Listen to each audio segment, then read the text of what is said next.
Okay, good evening, everybody. My name is Claudine Buerta. I will be presenting your marketing communications webinar tonight. I would like to seriously encourage you to join the conversation with me. What? Sorry, my webcam? No problem. Oh, sorry, I should start from the beginning. No, it's fine. They heard me. Yes. Okay.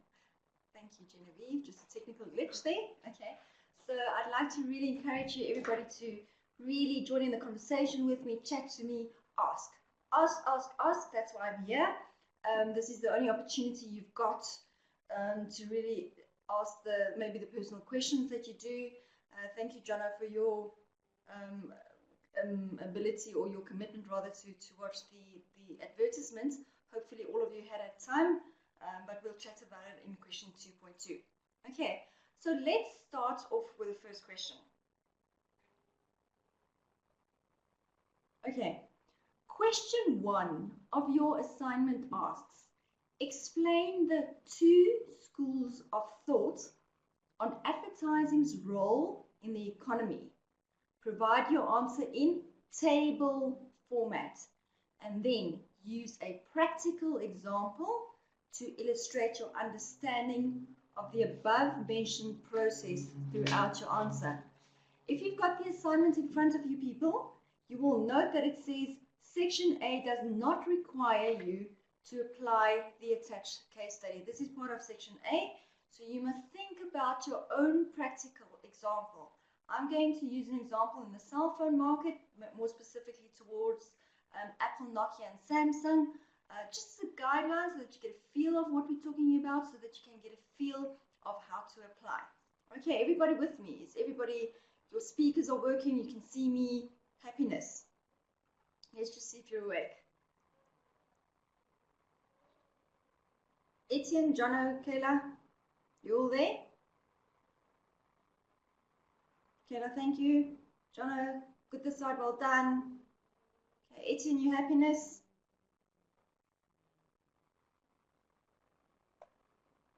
Sadiwa. Okay, if you've got a problem, let me know, please. All right, so that was question 1 of your assignment. Okay. Now, when you go and look at chapter 9, where this answer is, the overview of advertising management, I've made a very short mind map, okay? And when you see the overview of advertising management, chapter 9, right in the middle, at the top, you look at the magnitude, how big advertising is, okay? And your textbooks mostly refer to the American market. Secondly, at the top right, you've got the advertising's effect on the economy. And there you've got the words advertising equals market power, advertising and advertising equals information, and then a synthesis. Okay, so that's where we are going to find our answer. Because the question asks two schools of thought on advertising's role in the economy. So that light green circle or oval, top right hand corner, that's where you want to have a look. Okay. Now, just a little bit of background. What is advertising? And you need to understand this, guys. You need to have this in your head when you answer this question. Advertising is a paid, mediated form of communication. In other words, it's not free. People go and put effort and money together, and they need money to pay for advertising. You need to pay for TV space. You need to pay for a newspaper space. Those kind of things. So it's a paid, mediated means there's a vehicle, there's a TV vehicle, there's a social media, internet vehicle. It's a mediated form of communication, okay? From an identifiable source, which means you know who the marketer is, okay? It's Kit Kat advertising or it's Nando's advertising. So that's your identifiable source, okay? And the message, the advertising is done to persuade the receiver, you the consumer, to take some action, either be it now or in the future. Okay, so I need you to understand that there's an objective in advertising, that it's paid, that there's a medium that you use, being TV or whatever, okay, and that it tries to persuade the receiver to do something, to take some action. Okay, that's just background for you because I need you to understand that in order for us to go ahead. Now this table 9.3 you'll find on page 240 of your textbook. Okay, it says there, 2 schools of thought on advertising's role in the economy. Okay, so your heading says, the first one says advertising equals market power, and your second one says advertising equals information. And then on your left-hand column, you've got 6 issues called advertising, consumer buying behavior, barriers to entry, your industry structure and your market power, your market conduct, and lastly, your market performance. Okay, guys, remember, this question counts 20 marks. It's a lot. It's 1/5 of your whole assignment. All right. They ask you to discuss this in table format. So here is your table, but you cannot plagiarize. So you need to put this over in your own words. All right. So in order for you to be able to put it in your own words, you need to understand the issues. I'm going to try to explain it to you now. In terms of the example that I'm going to use is the cell phone market. As I said, Apple, Nokia, and Samsung. Okay, and I'm going to talk about Huawei as well.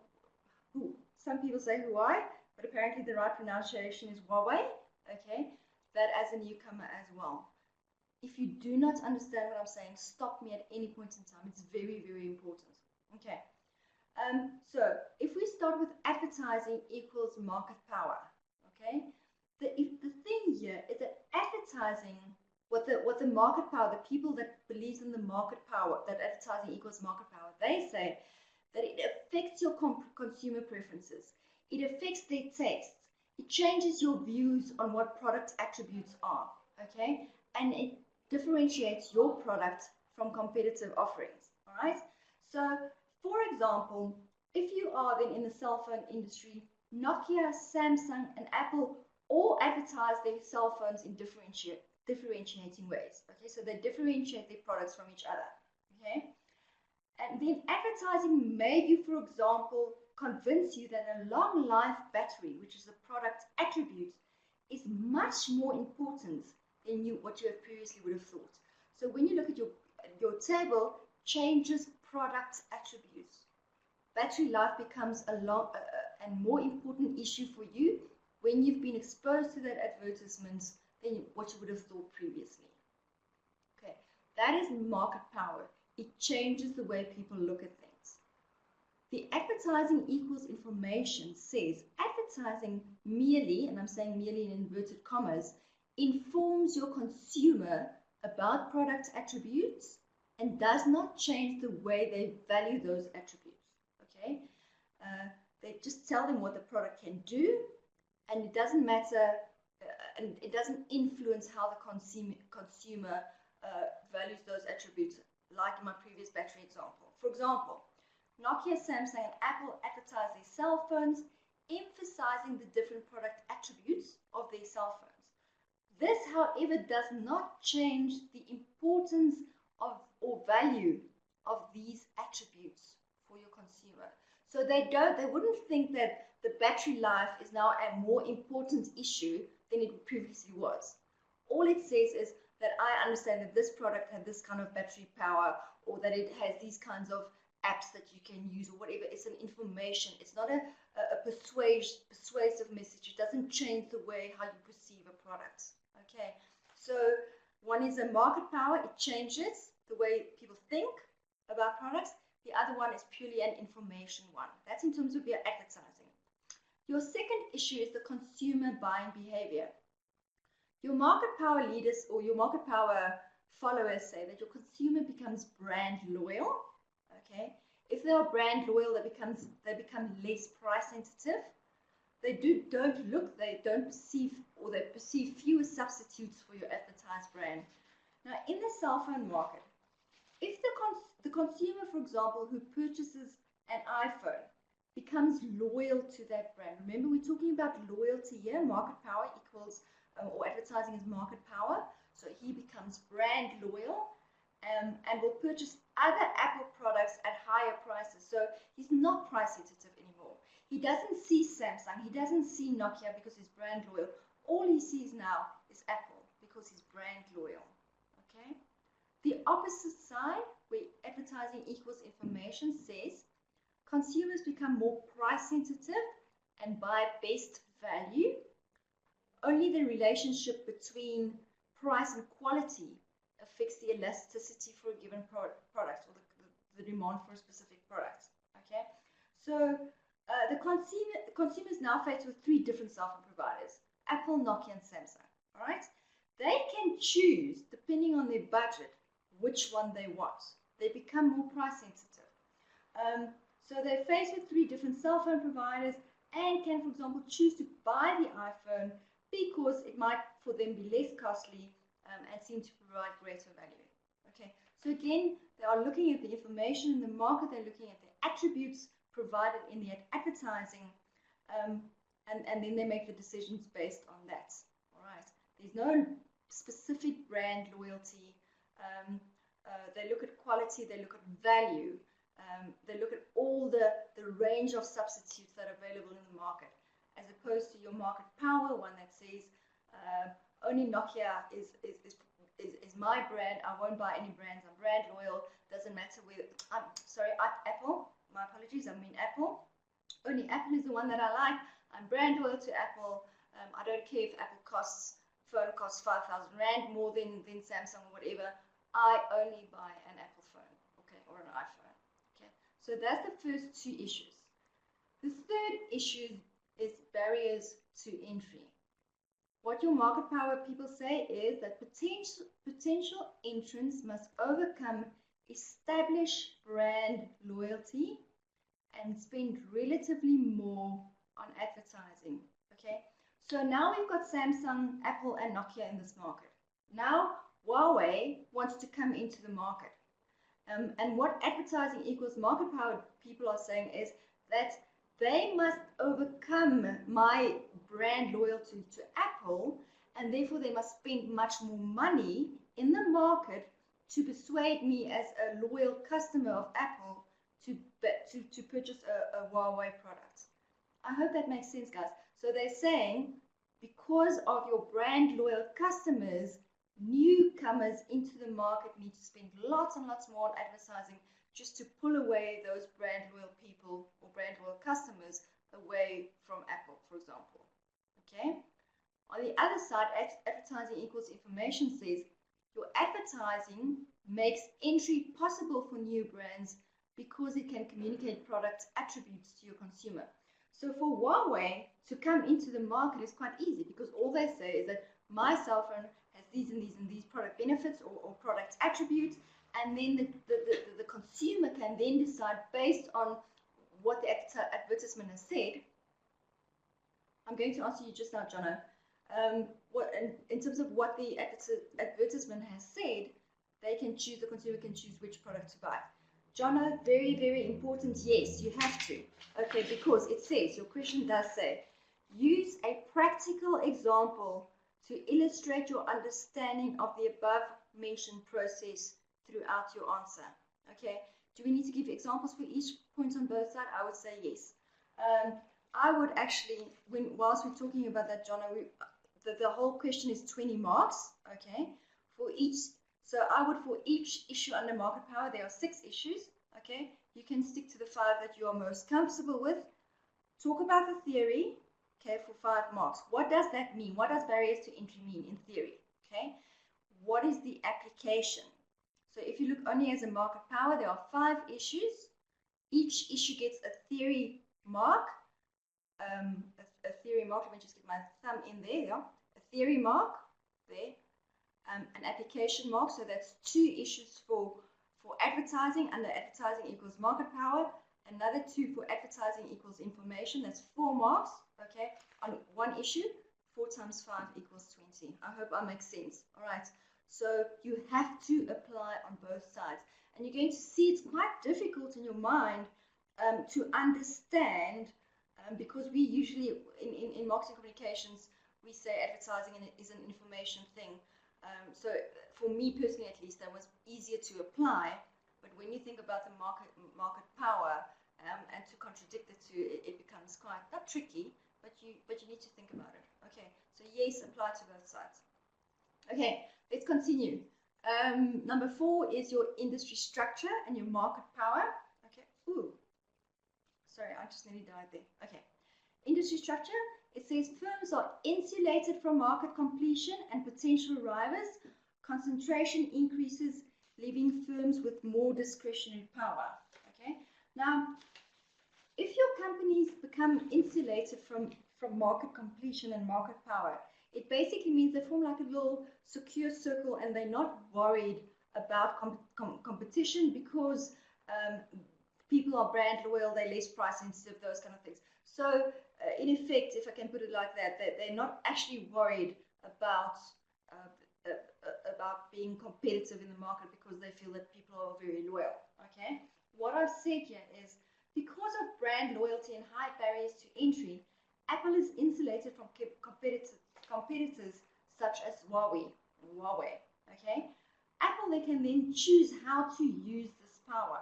Okay, and there's the concentration effect there. It says concentration increases mean only that there are only a small number of organizations in the market. So in my example, there might, I know there in practice there's much more, but in my example, there's only 3 players, and that is Samsung, Nokia, and Apple. All right, and Huawei wants to come in. Okay, so Apple isn't that worried because he's got his captive market.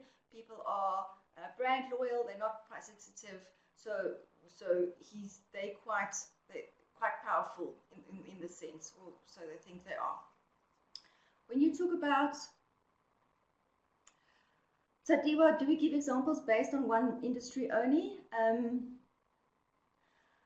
I think maybe what you can do is have 2 maybe Tadiwa. For example, maybe on the one side, market power have one industry or one product or one brand, and then as an information have one product. You can do that as well. But it was easier for me, and you might not agree with me, but it was easier for me to look at the industry as a whole and see how would Apple behave, if I can call it that, if they thought advertising equaled market power, and how would Apple and the industry behave if we thought that advertising equals information. So for me, there's a very big difference between how your advertiser will behave, and that will come through to market conduct and market performance. Okay, but I don't think today, but they only say provide practical examples or use a practical example to illustrate. I don't think you need to necessarily stick to one industry. Okay, see what works for you. Okay, hope I've answered your question. And then your industry structure and market power in terms of advertising equals information. Your consumer can compare competitive offerings easily, and competitive rivalry is increased. Pleasure, Tadiwa. Efficient firms remain, and those that are inefficient leave. New entrants appear, and the effects on concentration is ambiguous. Okay, so basically what we're saying here is, in terms of our examples, we as consumers then can compare between the various cell phones. Okay, be it Apple, be it Samsung, Huawei, whatever, we can compare. Okay, and we can choose a product that fits our needs the best. Okay, competition in the industry is increased. Okay, because now we can choose depending on what's important for me versus what's important for you. We all choose different firms. We all choose different products because they fit our value system. They fit what we need, what we require from that product differently. Competition in the industry is increased, and those who provide competitive prices and quality products, very important, competitive prices and quality products will remain in the market. Okay, competitive prices, remember what we said under consumer buying behavior. Your consumer becomes more price sensitive and they are looking for value. We are starting to make choices, okay? Because advertising provides us with information. Therefore, we choose what we think is best value. We choose what we believe fits our price pockets. Whereas on the market power side, we don't have a choice. And I'm saying again that inverted comma, because we are brand loyal. If we are loyal to Apple, we won't even look at Samsung or Huawei or whatever the case may be. Okay, so that's the contradiction there. Okay, your market conduct under market power says firms can charge higher prices and are not likely to compete on quality or price dimensions, and innovations may be reduced. Why? Because they believe they've got a captive market. If you're an Apple fan and you won't even look at Samsung or Nokia or whatever, they can charge you higher prices because you're not going to care. You're loyal. That's the product that you want. Okay. And if the quality is a little bit lower, at least over the short term, you're not going to care either as a consumer because that is what you are prepared. That is the product that you want. Okay. And then because they believe they've got this captive market, innovation may be reduced. They won't be as competitive. So trying to keep up to date with new technology, trying to get better, faster, more sexier products out there wouldn't be an issue for them because they believe they've got a captive market and you, as an Apple loyal customer, is only going to buy Apple products. Okay, so that's the one side. The information side says your more informed consumers put pressure on your firms to lower prices and improve quality. Innovation is facilitated via new entrants.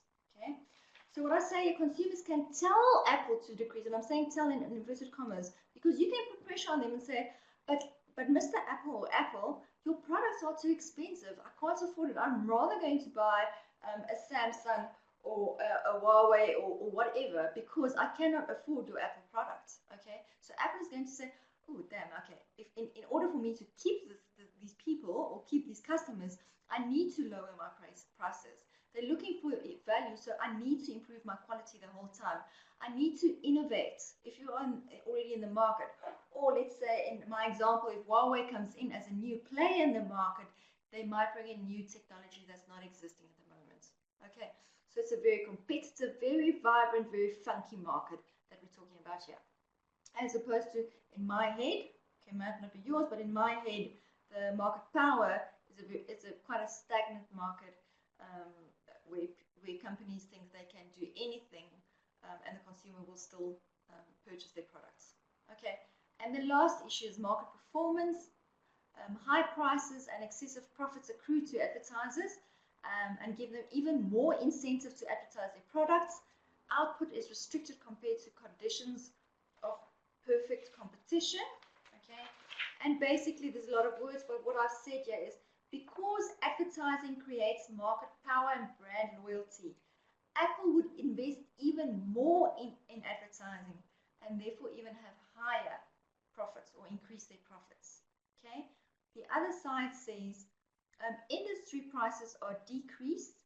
The effect on profits due to increased competition and increased efficiency is ambiguous. Okay, so what I say is due to the competitive nature of the cell phone market and the efficiencies or the innovations gained in this market, your prices are lower. Okay, so the question now is, there are two specific schools of thought.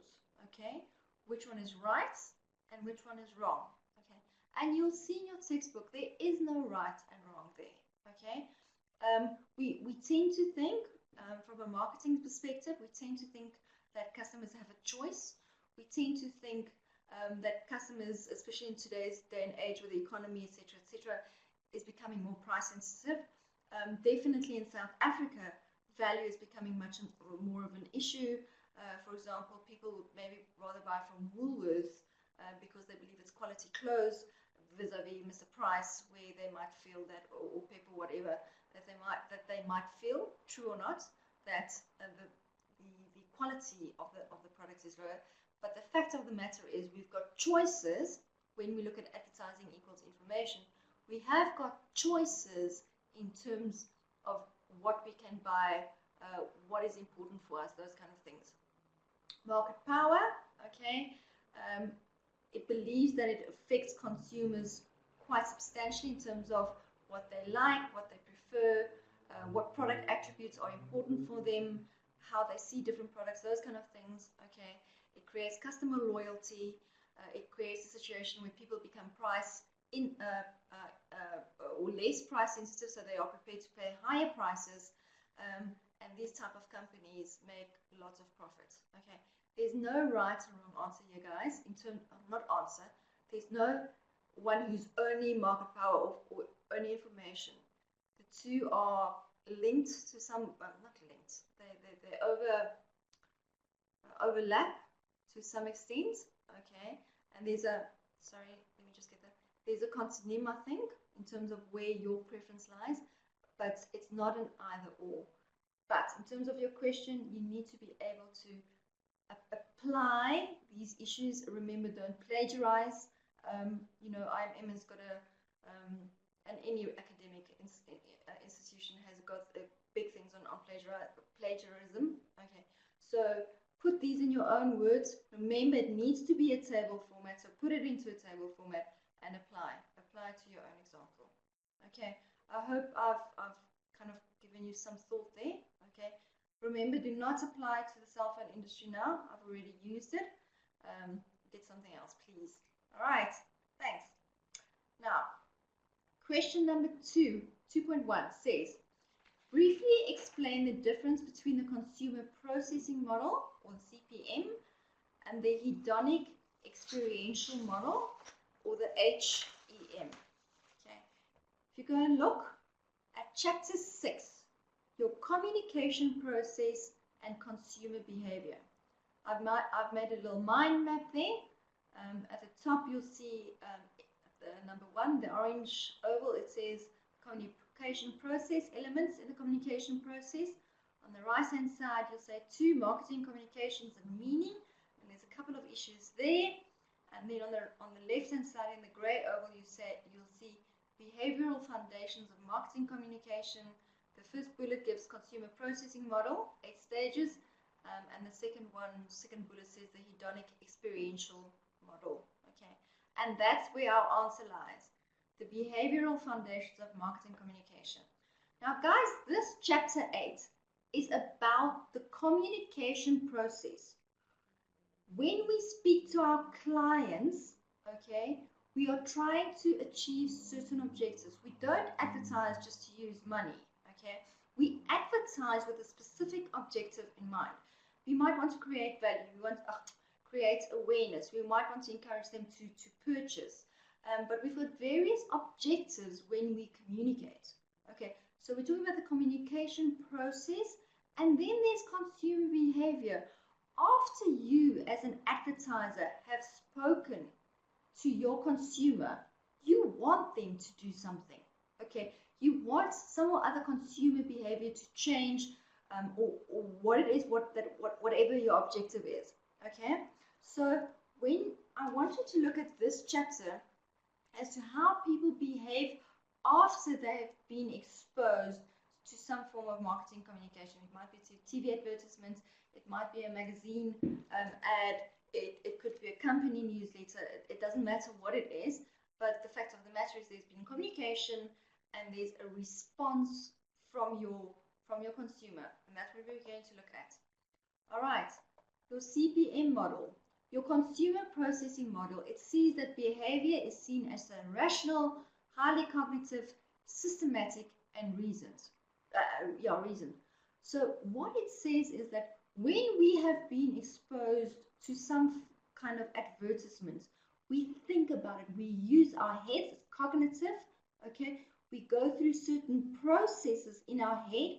We reason it. We use our own experience. We use our own values.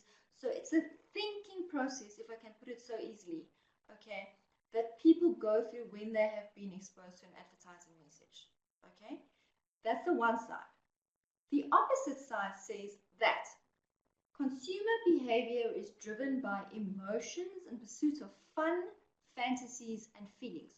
So when you have that advertisement, okay, they are going to change, or they're going to behave just driven by the heart. I call it the head and the heart issues here, okay? Heart being your hedonic experiential model, emotions, they want fun, they want fantasies, they want feelings, okay? So the one is a thinking thing, the consumer processing model. The consumer goes through a range of processes when he's been exposed to that marketing communication, thinks about it, goes through before he makes or before he acts on that. The other one, the hedonic experiential model, driven by emotions, we're talking about fun, fantasies, feelings. It's a heart thing. All right, head versus heart. Heart. Okay. And then what you'll see, you say on page 160 in your textbook, page figure 6.10. Just opening there. You'll see a little picture. Okay, on the left-hand side, which shows the CPM as cold, calculating, cognitive, and your HEM is hot, emotional, and the three Fs being fun, fantasy, and feelings. Okay. Okay, I don't have the picture here. Okay, but have a look on page 160 for that little picture there. You need to understand that you're not, when you're a consumer, you're not only a thinker or only a feeler. It works on a continuum. Okay, and it depends on the type of product that you buy. If you are, for example, buying a car, okay, you are going to be much more rational. You are going to think about it much more because there's a lot of money involved, guys. Okay, it's an expensive purchase decision to make. Whereas if you quickly want to buy a sweet or a chocolate or something like that, you're going to be much more impulsive. It's going to be the brand you like or something like that. It's more emotional. It's more sensory. So it's more a heart thing as opposed to buying a car. Hope that makes sense to you guys. Okay, so this was question 2.1. They asked you to explain the difference between the consumer processing model, CPM, and the hedonic experiential model, HEM, for 4 marks. Okay, all happiness. Any questions so far? Whilst I have a sip of water. Thank you, Jono. All right. Now, question 2.2, and I hope you all had a chance to have a look at my Maynard's advertisement. It says here, using a practical example, again, guys, this is not your application to KitKat. It's KitKat, hey? Yeah, it's not your application to KitKat. This is your own example. You need to go and find something that you can use in this question. It says, using a practical example, illustrate and explain your understanding of the consumer processing model, your CPM. That's for 16 marks. Now I won't see how they mark, but my logic just says there are 8 stages. Okay. For each stage, you need to explain to your marketer what the theory is. You need to show understanding of what the theory is. In other words, each step needs to be mentioned, the name, as well as what it means, and then you have to provide a practical example. Okay, I'm going to give you mine. Mine is on Maynard's, the Juicy Kaboom ad. I hope you all had a chance to have a quick squiz of that 30-second ad. Okay. Your consumer processing model, people, is about your thinking. Remember, we said this is a thinking process. You are exposed to information, and how you behave after you've been exposed to this information. This model says that it's a thinking process. It's not a hard thing, it's a mind thing. Okay, and there are 8 stages or 8 steps. The first one is you are exposed to the information. Secondly, you pay attention or not. The third one is you understand, you comprehend, comprehension. 4, you agree with the information. 5 is retention, it's getting back that remembering that information. 6 is retrieval. 7 is deciding from the alternatives, and 8 is acting. Okay, so let's go through them one by one. Okay, I'm going to highlight it with my Maynard's advertisements. If you haven't seen the advertisements, it might not make as much sense to you. John, I know you said you're going to watch the ad. Have you seen it, for example? Have you seen it, and have the other been able to see the Maynard's ad? Will you quickly answer me, please? Did watch it? Well done, Jono. Kela, yes, you saw it. Essien and Tadiwa, for you guys, were you able to watch it? Okay, no answer. Okay, I'm continuing so long. Okay, your exposure to information, guys. This is the first step in your thinking process. How you process that information of a new product, Tadiwa. You haven't seen it yet. Some of the things that I might say now is not going to make sense. Okay, so just take note, and then when you're going to have a look at the advertisement. The link is, Genevieve sent the link. It might make more sense to you. Or you might have seen the advertisement as it is. Okay. Okay, it's D1 Etienne. If you haven't seen the advertisements, it's the Maynard's Juicy Kaboom ad. Basically, what it starts off by showing a very heavy traffic, a buildup of traffic, and the guys are very despondent in their cars, and they're bored, and they can't get out, and they're frustrated. And you've got a lady traffic cop there who's also, you can see her face, she's very despondent and irritated with all this traffic and people illegally parked or whatever. And then suddenly there's an explosion of color, okay? And they don't know what it is, and she looks up to see where this color came from, because it falls on the guy's car, and it's this red blob of whatever. And then as the ad continues, it's very funky music, it's very vibey music that they use, and then it's just these explosion of colors. It nearly looks like you know, not sparkles, you know, these what do you call it? When you've got New Year's, you know, when they've got all these fireworks. That's the word I'm looking for. It looks like fireworks. It's not sparkly, but it's all these colors that are exploding.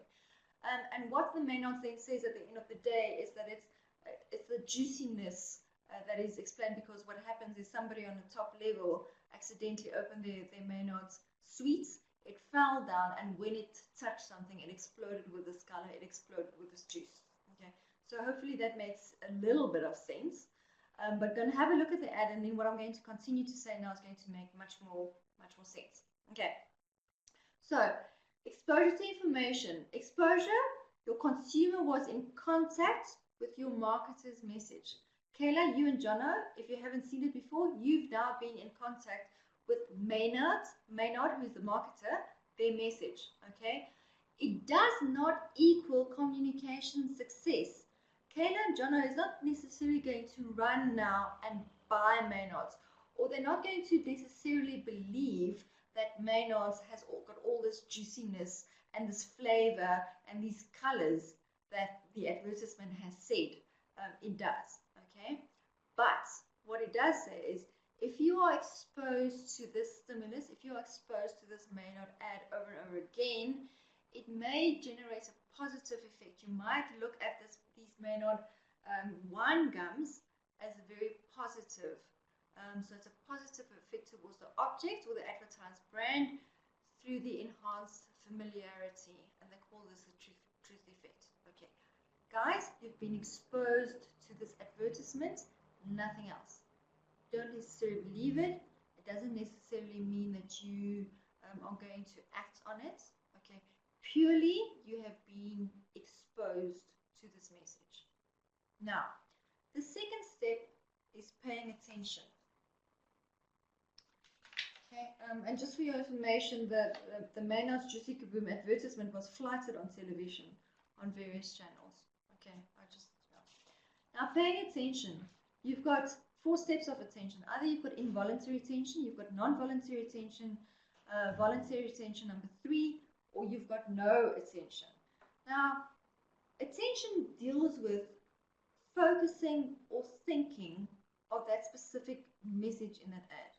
Thinking about it, they talk about the juiciness of those Maynard wine gums. So it's not something that you really cognitively think about, okay?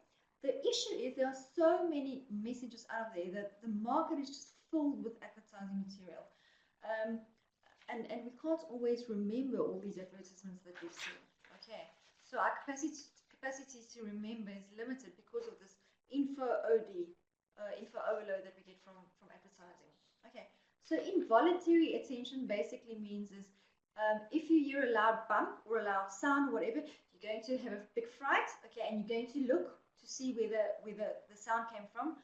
You don't actually have a choice, okay, because that's just how people are. So if you suddenly hear something fall next to you and it makes a big loud bang, you're going to look what it was, and that's involuntary attention. You don't think about it, it just happens. Okay, that's number 1. Number 2, non-voluntary attention. Okay, let's talk about our Maynard's ad. Okay, you might say, I don't have the transport to go to the shop now. Okay, but maybe tomorrow when I'm going, I might want to buy this product. Okay, so there's a non-voluntary attention here, not now, but there might be sometime. So let's have a look. I'm not too worried. If I miss a bit, I'm not too worried. But let's have a look, because maybe tomorrow or next week or whatever, when I go to the shop again, I might, depending on how I feel, think about buying this product, buying these wine gums. Okay. Voluntary attention, number 3, is I love wine gums. Okay. I am going to see what Manos has to offer. I really want I experience this juicy kaboom. I physically, actively look at the advertisement. I look at the colors. I look at the joy in people's faces. I really love this, so I'm going to give voluntary attention. I'm going to think about looking at that advertisement and subtracting all the information that I can from that advertisement. Okay, that's voluntary attention, number 3. And number 4 is no attention. The Maynard's ad comes up on TV, you walk away, you go make a cup of tea or whatever. Okay, so those are the 4 ways of getting attention. Now, Maynard's, if you've seen the ad or if you're going to see the ad, you will see that they use novelty. Okay, I think it's a very sharp advertisement. I think it's a lovely advertisement. They use colors, bright colors, to draw your attention. They've got fantastic, funky, diff music, which is very vibey, and it creates a nice atmosphere. They've got smiling faces. You can actually see how the advertisements go from kind of a depression where we're in a traffic situation, we're bored, we're frustrated, to wow, we've tasted this, we've seen these colors, we've got light faces, smiling.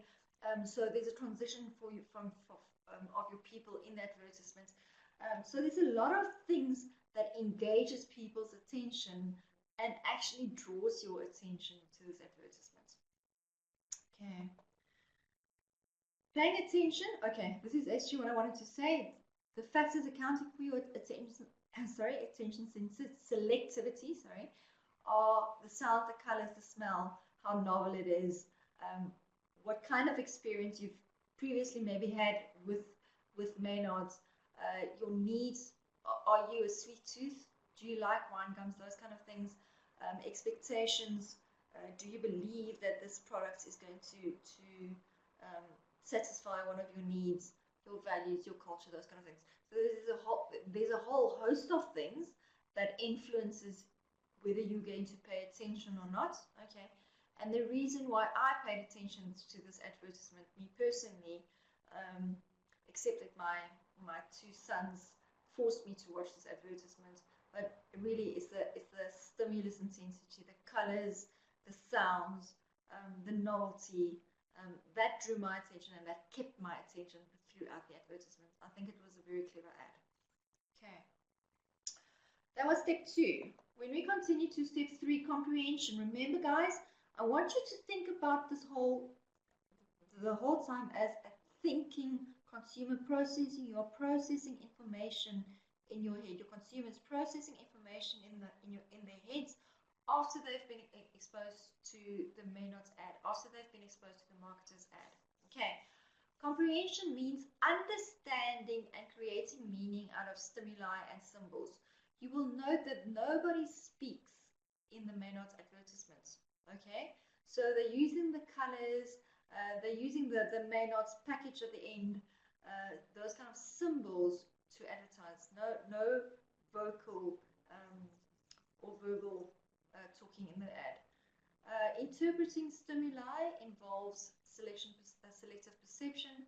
So depending on what your background is, depending on what your culture is, that's going to affect how you look at that advertisement, what you're going to see in that advertisement, how the kind of stimuli that you're going to respond to. Okay, and then factors that influences your comprehension are expectations, the context, the needs, personality, attitudes, and mood. For example, if let's say we've had a very long day at the office, all right?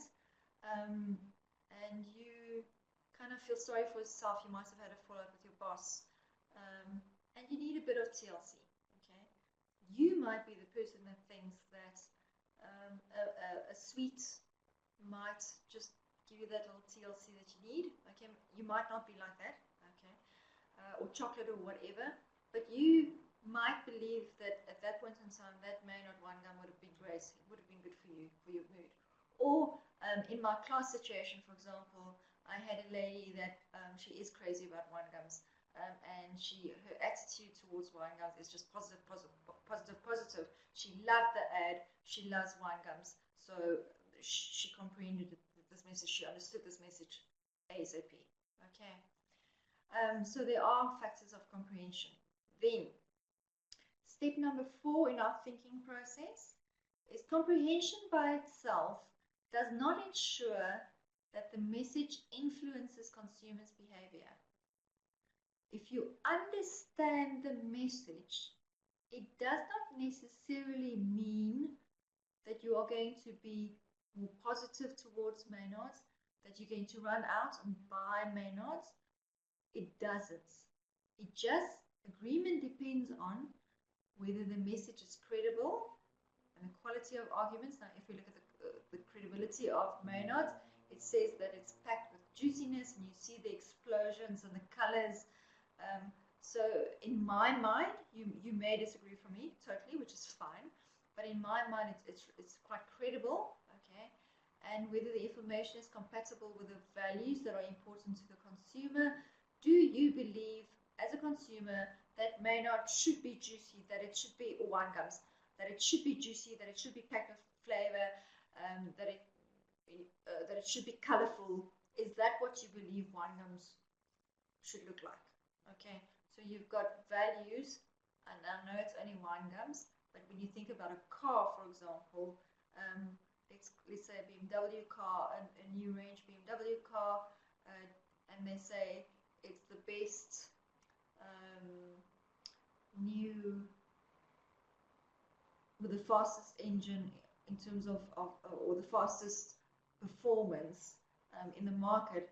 Do you believe that message to be credible? Okay, and the quality of arguments, and is that important for you to have that fastest car, to understand that BMW provides the fastest car? Okay, so it's very different from wine gum, so it depends on your products, but I hope I make sense in terms of the agreement so far. Okay, any questions thus far? We're on step 4 of 8 steps in terms of understanding the process that a consumer goes through in his or her mind when they've been exposed to an advertisement. Okay, that was step number 4.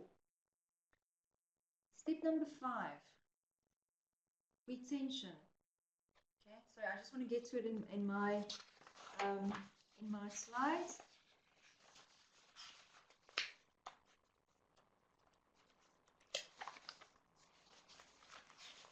Sorry about that. Retention. Retention means, sorry, it shouldn't be continued, it should just be retention. Retention means, can you recall that message? Again, it's a mind function, guys. Has that message been stored in your memory, in your mind? Okay, and you'll go and see in your textbook, you've got sensory stores, you've got short-term memory, and you've got long-term memory. All right, and the various differences between the 3 of them. Okay, I want to focus your attention on the last bullets. Yeah, the marketer's job is to provide positively valued information that consumers will store in their long-term memory. Okay, so you need to, as a marketer, ensure that your advertisement is so funky, so new, so that it stimulates your consumers so much that they will remember it. It will go and sit in their head. Okay, it needs to be different. It needs to be visual. Something needs to draw. Something in your advertisement is necessary to put that advertisement in the long-term memory of your consumer, and that is what you're trying to do. Okay, but as you can see from retention, there are various stages. Again, the sensory stores, the short-term memory, and the long-term memory, where you as a marketer would like to be. All right, retention. Retrieval means now I've got that information in my long-term or in my memory, hopefully your long-term memory. Okay, would you be able to go and fetch that information? Would would the consumer be able to go and retrieve that information? And that's to do with learning, guys. Okay, think about your exam. If that information of what you've learned in the exam is not stored in your long-term memory, for you to go and retrieve that information when you are writing that exam is impossible, or nearly impossible. It might be in your short-term memory if you started studying 2 o'clock this morning, but you need to go and fetch that information from your memory, retrieve that information. That's what we're talking about. Okay, learning changes in the content or organization of information in a consumer's long-term memory. In other words, how this information is stored in your memory. Okay, that's to do with learning, and you get 2 learning types. Okay, you strengthen your present linkages. In other words, what Maynard does is they repeat their claims, they create conveying product features, or they are creative in conveying product features. They're presenting claims in a concrete fashion. Now, if we look at the Maynard's ad, okay, repeating claims, they say it at the end, the juicy kaboom, but you also see these explosions of color, okay, the explosions of juice. Okay, so you see it. So even though one is visual and one is in writing, it still repeats the claims in the advertisement. Okay, it's creative in conveying product features. Instead of somebody standing there and saying, these wine gums are very juicy, which is very boring, they go and they've got this explosion of colors, the explosion of wine gums. So it's creative in conveying the product features, meaning that it's juicy, it's colorful, and with the explosion. So it's very creative. Okay, and presenting claims in a concrete fashion. Again, the explosion is very concretized. Okay, so you strengthen your present linkages. That's the first learning type. Okay, and the second one is establishing new linkages. In other words, building a strong brand image. And I think I'm not a major wine gums eater, but I think that learning for me by watching this ad is very strong. Okay, you're building a strong brand image. I will now forever go and think of the Maynard's wine gums in terms of juiciness, in terms of kabooms, in terms of explosions. Like it's stuck in definitely in my long-term memory. Okay. For those of you who've seen the ad, Jono, Kayla, do I make sense? You guys have seen the ad. Do you understand what I'm trying to explain in terms of this process? Please speak to me. And then with Etienne and Sadiwa, you haven't seen the ad yet. Okay. So am I making sense in terms of what I am saying, even if you haven't seen the ad? Maybe if you can comment on that, please.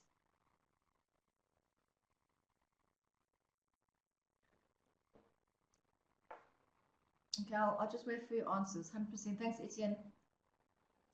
Thanks, Jono. Okay, Kayla, thank you very much. All right. Okay.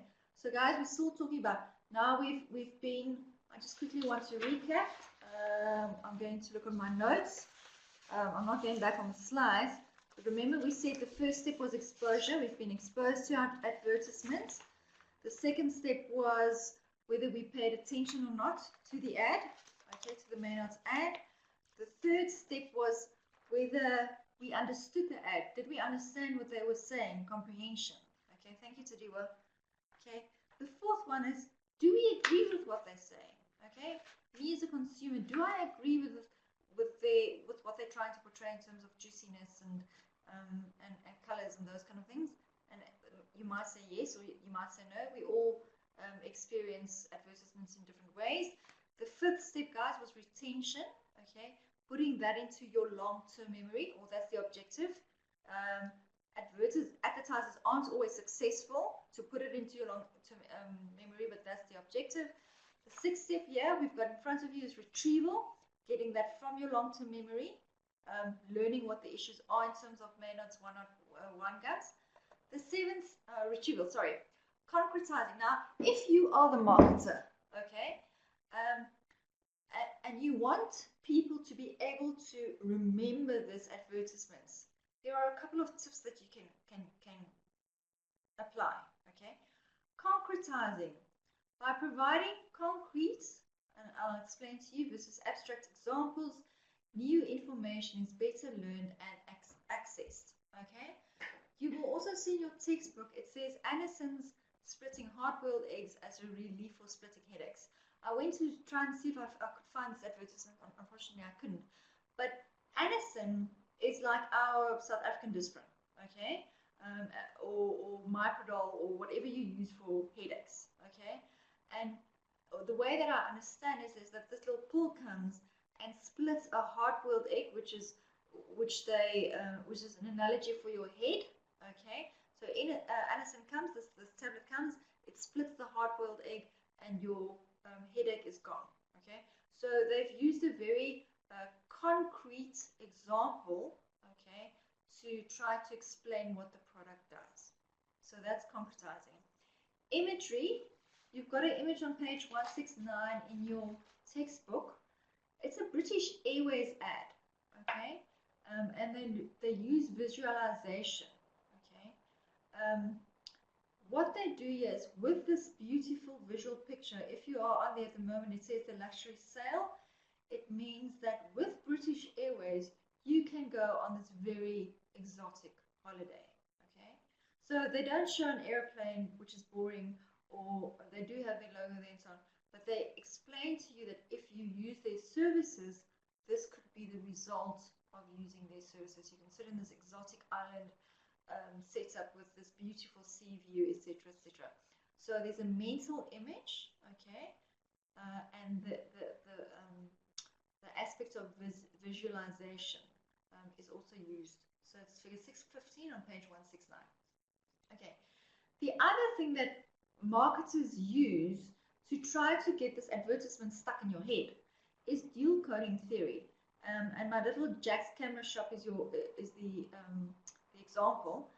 Pictures are represented in memory, in verbal, in other words, words. You can see there it says Jack's memory shop, okay, as well as a visual form. It might not be very clear on your screen, but it's actually a little mannequin standing there holding a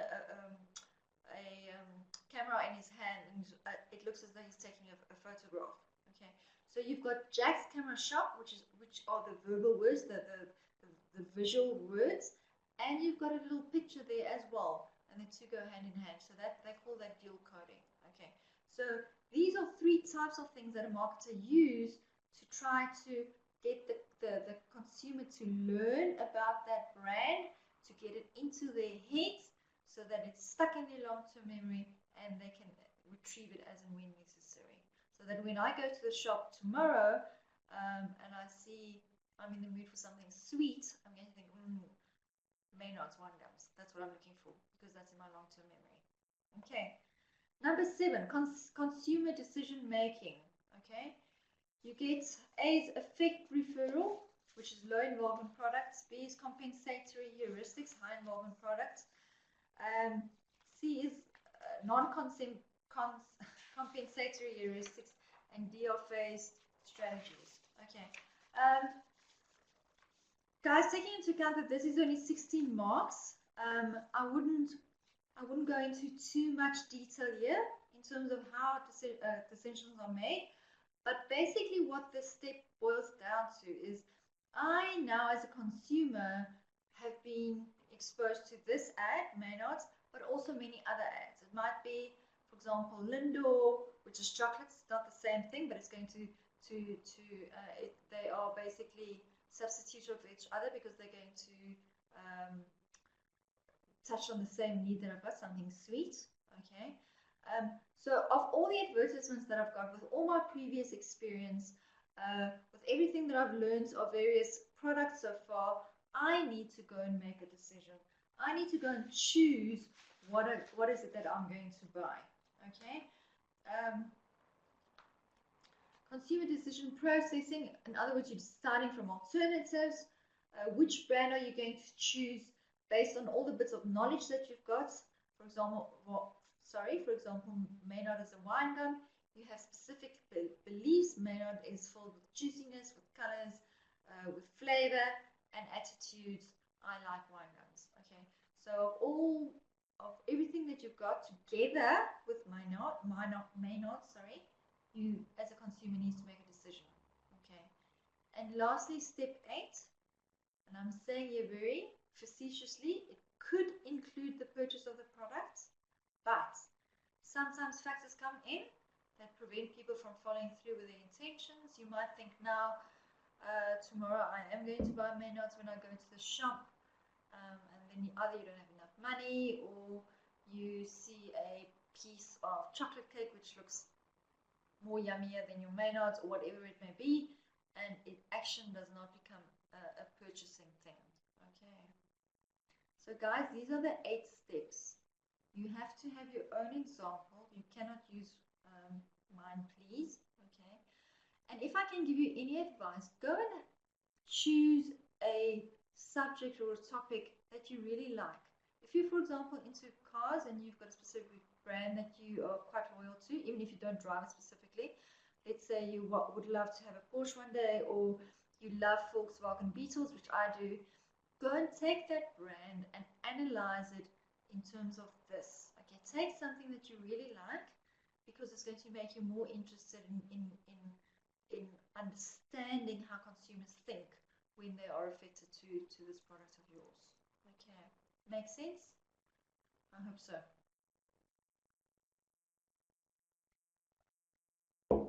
Okay, let's continue. Guys, remember this is 16 marks. You've got 8 stages. You need to write enough to be able to have 16 marks. So mentioning, for example, on your screen, you've still got consumer decision making. What does consumer decision making mean? It means that you need to choose between alternatives. You might have to decide between various brands. You've got various types of information in your head that you need to filter or that you need to think about. So that's the theory side. And then in terms of the application, I need to decide whether I'm going to buy Maynard's versus Beacon chocolate versus anything else, piece of steak or whatever it may be. Okay, so you need to give the theory, the name, the theory, in other words, show your understanding as well as the application. Okay, let's continue. Question 3. Okay, guys, and this is where KitKat comes in. It says very specifically in your assignment, in section B, consider the KitKat extracts. Assume you work in the marketing division of Nestle South Africa and your team plans the rollout of KitKat in the rest of the sub-Saharan region. Guys, this is hypothetically. They don't mention anything about sub-Saharan Africa in your case study. Okay, but you need to go and put yourself in the shoes, pardon me, of that marketer, of being a marketer, and what decisions will you make if you are rolling out KitKat into sub-Saharan Africa. Okay, let's look at question 3. Explain how the integrated information response model can be used in the launch of the KitKat brand in the rest of sub-Saharan Africa. Start your answer by explaining what the model is and provide a schematic illustration before you go into the details of the actual model. Guys, they're talking about the integrated information response model. Okay, the situation where KitKat goes into sub-Saharan Africa, okay, and they say very specifically, and follow the instructions, guys, explain what the model is, provide a schematic illustration before you go into the details of the actual model. Okay, just follow what they ask you to do, what they ask you to do. It's crazy how some people forget to draw the picture, and they're talking about KitKat maybe going into America. Read your question. I'm going to, at the end of the day, talk about the exam techniques again. Read your question. That's why I highlighted it in red. Okay, so that you very clearly understand what they ask. Okay, let's continue. Chapter 8 has to do with objective setting and budgeting. Okay, the first part of this chapter has to do, on the left hand side in your grey circle, has to do with setting marketing objectives. Okay, and if you look at the third bullet point there, they're talking about the integrated information response model. Now, in the beginning of this webinar, I said to you, when we communicate to our clients, when we as marketers communicate to our clients, which could be consumers, it could be shareholders in the company, it could be business to business, it doesn't matter which kind of communication, but as a marketer, you've got a specific objective when you speak to those clients, when you speak to the stakeholders, whatever, okay? You want to convince them, you want to make them aware, you want to maybe convince them to purchase additional products, you want to convince them to use your product more often, but we've got all different objectives when we set or when we put together a marketing communication strategy. So when you've got that in your mind, that we want to achieve something, we want to achieve those objectives, I want you to look at the word, the integrated information response model. Okay, integrated means there's integrated information. So there's information from various sources. I'll explain to you just now. Response of your consumer, guys. Okay, so you've had this marketing communication, and they are going to respond in a certain way. Okay, or you want to make them respond in a certain way, and that's what we're going to look at. So take that word and pull it out of each other, dissect that word, okay, in order to make you understand. Let me show to you further. This question, is on page 212 of your textbook. Okay, this is your integrated information response model. Okay, what this thing basically says is that people respond differently to messages. Okay, let me explain. Okay, sorry, I'm going to interrupt myself. Okay, what this model says, there are two ways how people or consumers are exposed to a product. The first one in the top line, when you look at your information source, it says advertising. Okay, so we are exposed to the Maynard's ad, for example. Okay, the second information source is direct experience. I have tasted, eaten, touched, felt, whatever that Maynard's ad, Maynard's wine gum. Okay, so there's two sources of information, two ways how we are going to learn about this product. First one is advertising, okay, and the second one is whether you've actually used that product, whether you've tasted the wine gum. Okay, the second heading, it's not a heading, but the second issue here is whether you accept the information or not, whether the consumer accepts that information or not. Now, when we only see an advertisement, okay, you've only seen that Maynard's ad, your information acceptance might be low. You might feel that don't have enough information, or yeah, it might be a bit of marketing bluff, or whatever the case may be, but you might not be as convinced to accept that information, to accept that the wine gums are juicy and full of flavor, etc., etc. Okay, but if you have direct experience with it, in other words, that path 5A at the bottom, all right, your information acceptance are much higher. You've tasted it, you've seen the colors. Okay, so you will accept that information much more easily because you have experienced the product. You have direct experience with the product. Therefore, the information that they're going to give to you, you're going to make it your own much easier. You're going to accept that information much easier. Okay. The next step is cognition, and cognition is again to do with your thoughts, your brain. Okay. So what do you think about that product after having been exposed to the advertisement? Okay. Lower order beliefs basically mean you might recognize that product when you walk past it in the shop. Okay, you might recognize the brand. All right, that's lower order, mere awareness or recognition of the brand. However, if you had direct experience with Maynard's, you will have higher order beliefs. Okay, and these might be that You accept that brand for what it portrayed to be. You accept that Maynards are juicy, that they are colorful, that they are full of flavor, because you have actually experienced it. You've had the time to think about it whilst you ate it, and you can say, yes, I believe the advertisement. I've had the time to think about it. All right. Now, the next thing is the effect. Okay. So how do you feel about Maynards now that you've been exposed to the message in the first to the advertising, or secondly, if you've directly experienced it? Okay. Lower order effects. After you've seen the advertisement, you might just say, yeah, it's okay. It looks alright. I might try it or whatever. You might not have a necessarily strong positive or negative feeling about it. However, if you had a higher order effect after you've experienced the product, you are going to say, I love Maynards. I love the juiciness. I love it or whatever. Or you might say, I hate it. I just don't like the brand. I don't like the chewiness. I don't like the texture, whatever it may be.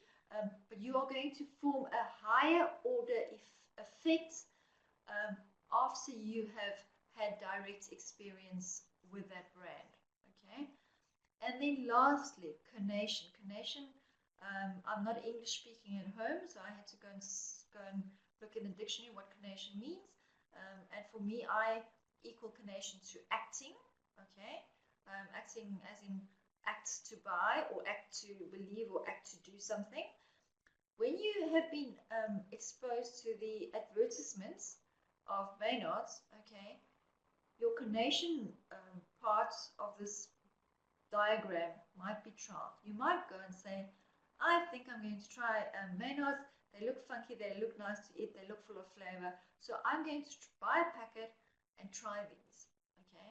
And after you've tried them, when you follow that arrow at number 4, you go down, then you can start forming beliefs in terms of your direct experience, because now you've tasted the Maynard, you know how it tastes, and now you're going to compare the information in the advertisement with your direct experience. Okay.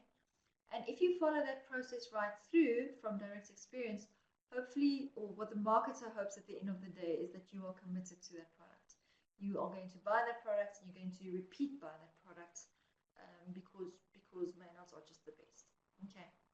So just to summarize, there are 2 sources of information. This model proclaims that having direct experience with a product is the best way how you're going to accept the advertisement, make up your own mind in terms of the product, and be committed or not to that product. Okay. Remember, higher order effects and higher order beliefs does not necessarily mean that you are positive towards the product. It means that you feel strongly about the product in terms of whether you like it or not. Okay. As a marketer, you would like to have an advertising campaign, okay, and then follow the arrow from advertising to 5B, and then through your advertising have high information acceptance, higher order belief, and higher order effect and commitment. You would emotionally or cognitively rather in your mind want people to go from advertising to accepting that information, having higher order beliefs and those things, but very generally, especially in low consumer products, that happen. Okay. There's just too many things in the market. People are becoming more choosy. They want to experience things first before they make up their mind whether they like it or not. Okay. Guys, again, this is a cognitive process that they are talking about here. This is to do with your mind, with your brain. How do people take the information that they receive? How do they process it? And how does that affect their behavior in terms of buying, not buying, feeling, brand recognition, those kind of things. Okay. Does it make sense? I just want to check my notes and see that I haven't missed anything. Whilst you're writing, does it make sense? Any questions?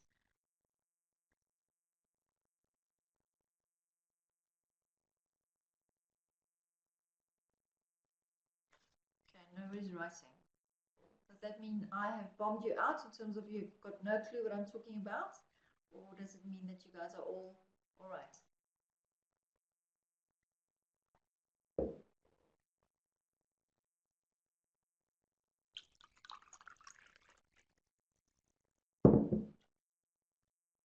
Nobody's speaking to me. I feel very lonely. Okay. Thank you, Jono. Somebody is typing. I think I've got it. Well done, Jono. Thank you. Thanks for responding. Guys, I just have to say from this side of the microphone, it's very difficult to talk for 2.5 hours. So I really appreciate it if you ask or if you've got specific comments, or if you tell me, look, I don't understand at all what you're saying, or I do understand, whatever the case may be. That's the only way how I can feel whether I'm adding value to this or not, or if you understand it or not. So please don't leave me out here in the cold. Talk to me, please. Okay, thank you, Jono. All right, question 4.1. It says, explain the marketing communication decision-making process by 4.1, drawing a sketch of the framework, okay, conceptualizing the various types of practical brand level Markham decisions and the outcomes desired from those decisions. Okay, it's quite a mouthful, but they talk about a sketch, all right, and the types of practical brand level marketing communication decisions and the outcomes. Now, if you look at chapter 1, the overview of marketing communications, okay, when you look at on the left-hand corner on the right, on the left-hand corner, number 7, it says Markham decision-making processes, and there are 4 bullets there. What are your fundamental Markham decisions? What are your implementation decisions? What are the outcomes? And what is the program evaluation? Okay, so that's what they're asking you to do. And more specifically, remember they ask you, I just want to read it again for you. It says here, drawing a sketch of the framework, conceptualizing the various types of practical brand level Markham decisions and the outcomes desired from those decisions. Okay, so this is the little sketch they're asking you to do, and it is also in, sorry, I just want to make sure that I've got the page for you. It's figure 1.3, page 19 in your textbooks. Okay. Okay, then 4.2, and sorry, and that was 4. That was for 4 marks. Okay. The second part of this question, 4.2, says, explain each decision, outcome, and program evaluation. Now, if you look on page 19, figure 1.3, you'll see under the Markham program, they've got 2 sets of decisions. You've got a fundamental decision, and you've got I'm just going to go back one. You've got a fundamental decisions, and you've got implementation decisions. Okay, so there are 8 decisions that you need to make already. Okay, then it says the outcome and program evaluation. The outcomes are enhancing your brand equity, affecting behavior, and your program evaluation I'll show in the next slide. Okay, by using the KitKat extracts and the pending launch into sub-Saharan Africa to illustrate your understanding of this process throughout your answer. Guys, you need to explain what each decision means, okay? And there are 8 decisions. What does it mean, targeting mean? And we'll talk about it just now. What does positioning mean? What does it mean to make that decision, okay? They talk about the outcomes. I've spoken about 2 outcomes, and I'll go into more detail now. There's a program evaluation thing as well. So when you look at this next slide, okay, remember that it's 24 marks. So when you look at the next slide, there are 8 decisions to be made. If you look at fundamental decisions and implementation decisions, there are 2 outcomes, enhancing brand equity and affecting behavior. So 8 plus 2 is 10, okay? And then you've got program evaluation, you've got 3 marks there, okay? So 8 plus 2 is 10, plus 3 is 13, all right? This question counts 24 marks, all right? So you need to, of each of these decisions that you make, tell us what does targeting mean in theory, what you understand with targeting, and apply to KitKat going to sub-Saharan Africa, okay? there are 13 issues that I've mentioned now, times 2, that gives you 26. So there's room for error, okay, for you. All right. I hope you understand how to answer this question in terms of mark allocation. Theory, 1 point. Application, another point. Okay, so targeting theory, what is it? Okay, let's go into it, and then we'll talk. Ooh, sorry. Okay, so what does targeting mean? Okay, I just want to get to my answers that I've typed up. Okay, so when you look at that figure over there, your fundamental decisions are targeting. So your question is, what is targeting? Okay, the marketer needs to choose a specific segment or a specific target audience so that he can communicate more effectively.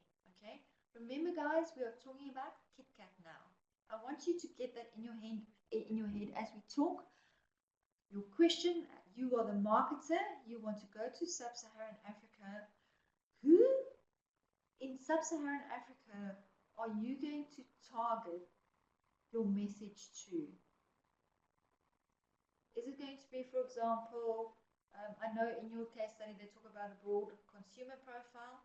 Is that the same way you're going to go in Sub-Saharan Africa? Who are you going to talk to? Is it only going to be your purchaser, and then you need to know who it is? Are you going to talk to your children because it's chocolate?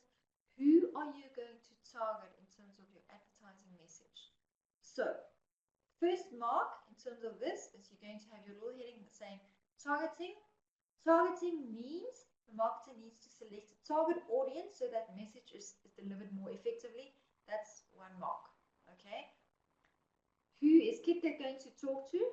Let's decide. I know it's a stupid example, but I don't want to give the answers away or my answers away.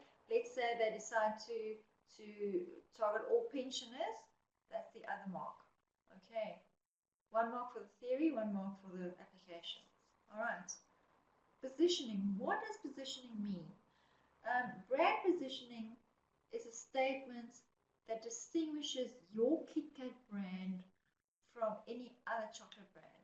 Now, let's say they've got Nestle slabs, or they have got lunch bars, or they have got whatever it is that they've got in Sub-Saharan Africa already.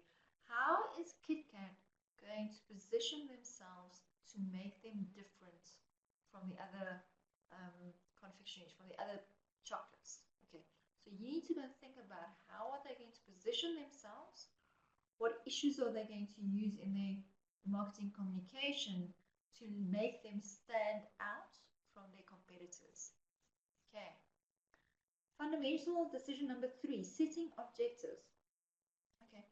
What is it? Now you want to communicate to these people in Sub-Saharan Africa with KitKat.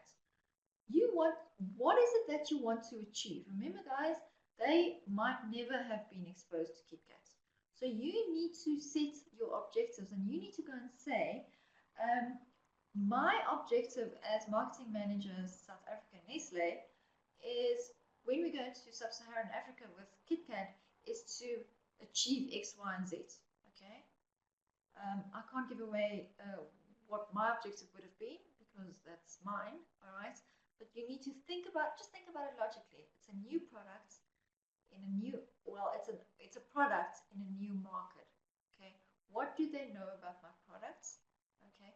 What do I need to tell them about my product? How often do I need to tell them about my product?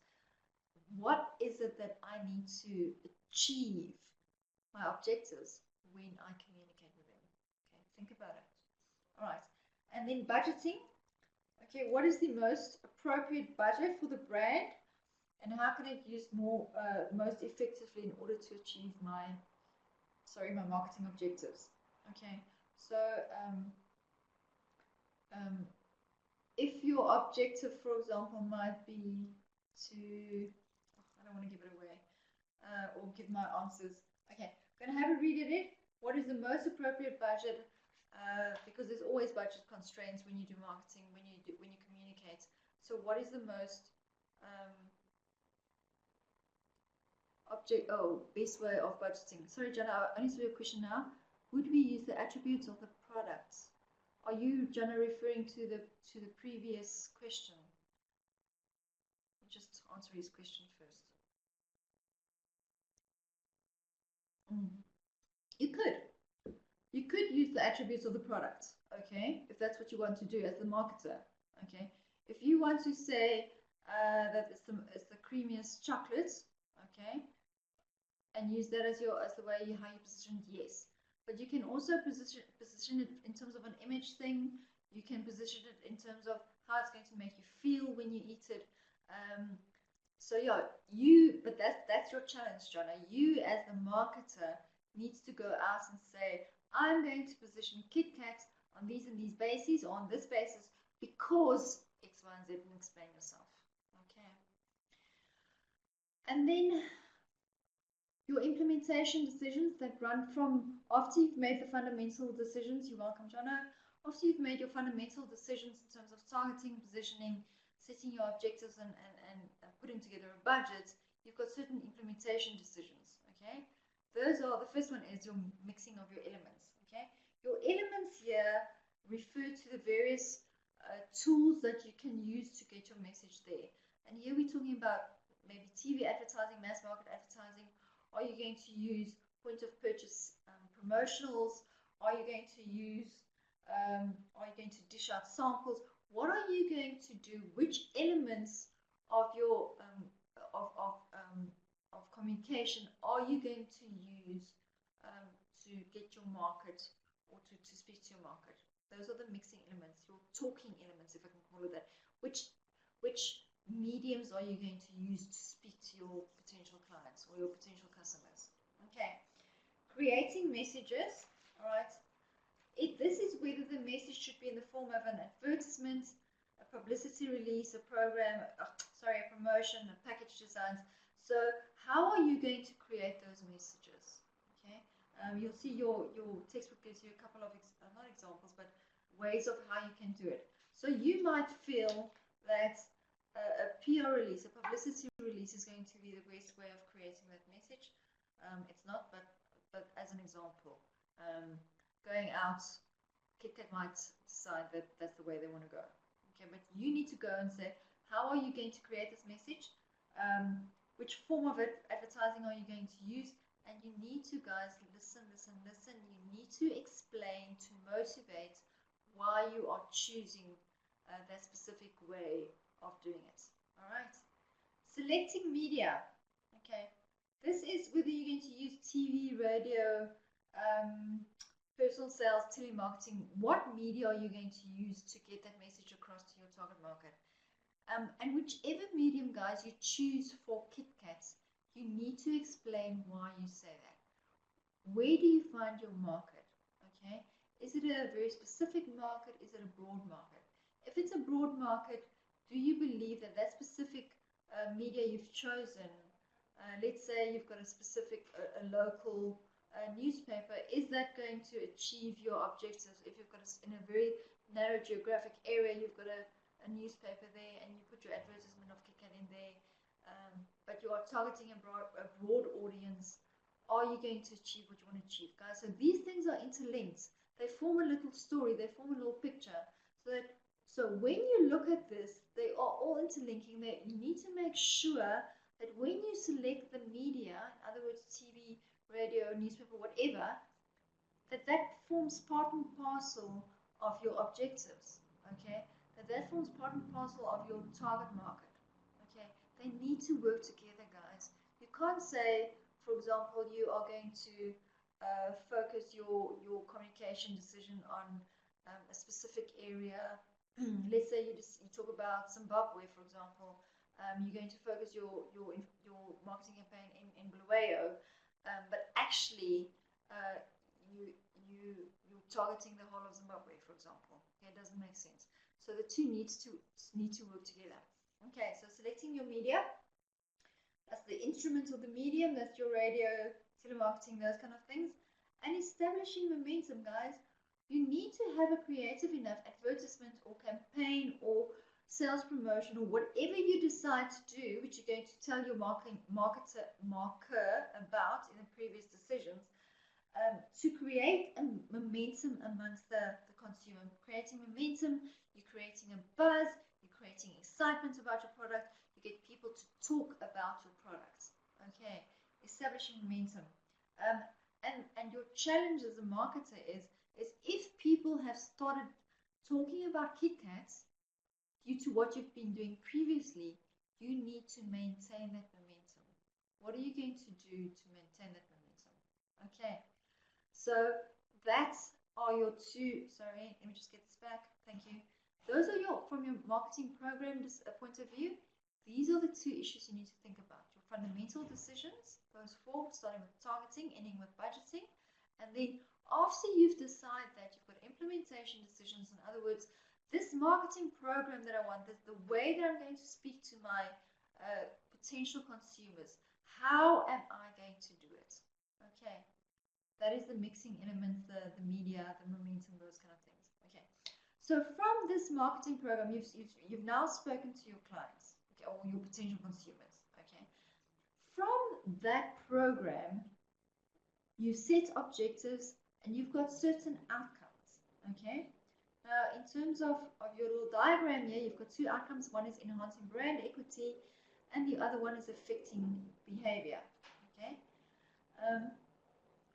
Brand equity means the goodwill of that brand, how people feel about that brand. Okay. Now, take into account, guys, Kit Kat is a new brand in the market that you're going to, into sub-Saharan Africa. Okay. So, will your outcome be initially when you go there in the beginning to enhance brand equity? Answer that question for yourself. Okay. A second outcome of your program could be to affect behavior. Affect behavior could be for you to try to get people to buy the product. Okay. Affect behavior, again, without giving away too much, you need to think, what kind of behavior do you want people to have? What do you want them to do after they've been exposed to your Kit Kat marketing communication program? Okay, so you've advertised to them, you want them to do something. What is it that you want them to do? How do you want to affect their behavior? Okay, so those are the outcomes. So we've done the marketing program decisions, we've done the outcomes. Now you've implemented this plan. You've communicated with your potential consumers. Now you have to look at the right-hand block that says program evaluation. Okay, you are measuring your results in terms of, guys, your objectives that you set right in the beginning in the left-hand purple circle. Okay, remember we said when you do a marketing communication program, you set specific objectives. Okay, now because you've set those objectives, now you can measure the results of your program relative to those objectives that you set. Okay. Sorry, I just want to see. Results can be measured in terms of behavioral impact, for example, an increase in sales, or based on the communication outcomes relative to previous times. Okay. Remember, guys, I want to say again, you're an existing product in a new market. What is it? And think about it just logically. You don't have to be a marketer to know it. If you're in a new market, what do you want your potential consumer to know? Okay, what would your objective be when you communicate with them? And what do you want them to do? How do you want to affect the behavior? Right, think about it logically. Okay, measuring results, we've talked about. You provide feedback to Nestlé South Africa in terms of how it works. And then in terms of the objectives that you set, you might have to take corrective action. You might have to change your whole marketing communications program. You might need to decide to use different media. Maybe you used TV, it didn't work. Now you're going to more localized newspapers or whatever it is that you decide to do to have a better outcome, to affect behavior more.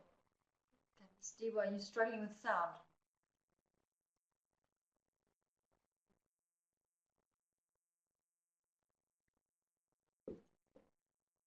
I've got sound issues, Tadiwa.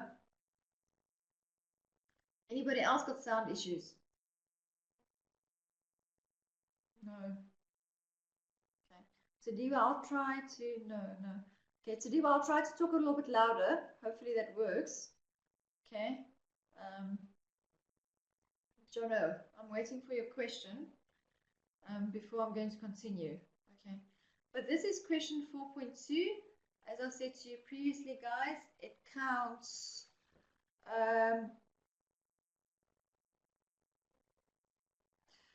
Jono, yes, references to external sources, always. Okay, and this is just a general answer to your question. Remember, guys, you have to have a reference list at the end of your assignment. All right. You're going to have to do additional desk research, maybe on KitKat or any of the other academic issues. So, yeah, you'll have to make mention to academic resources. Maybe not the specific question, but when you answer questions and you refer to other sources, you have to definitely. And then you have to go and have a look at your Harvard referencing system, which I'll talk about just now. Okay. Having said that, guys, remember with any academic assignment that you do, any exam that you always write, because I see some of my other module students are getting confused with the issues here. When you start talking, and I'm talking in general now, I'm not talking about question 4.2, start with your textbook. There's a reason why your textbook has been chosen to present this module, okay? So when you start with the theory, okay, look at what your textbook says. You can highlight whatever they say, or you can contradict whatever you say with additional resources or additional references, okay? But start your theory with your own textbook or your learner guide. Okay, those are your two main sources. You have to have additional ones. I think you have to have an additional 5 ones. Okay, but that's where you start. And from there on, as soon as you've got that issue in your head and you understand what the issues are, you go and look for information to substantiate whatever you've said, or maybe explain a little bit better, or whatever the case may be. All right, but start with your textbook. Okay, that was question 4.2. Hopefully I've explained it okay. Let's continue to question 5, which is the last one.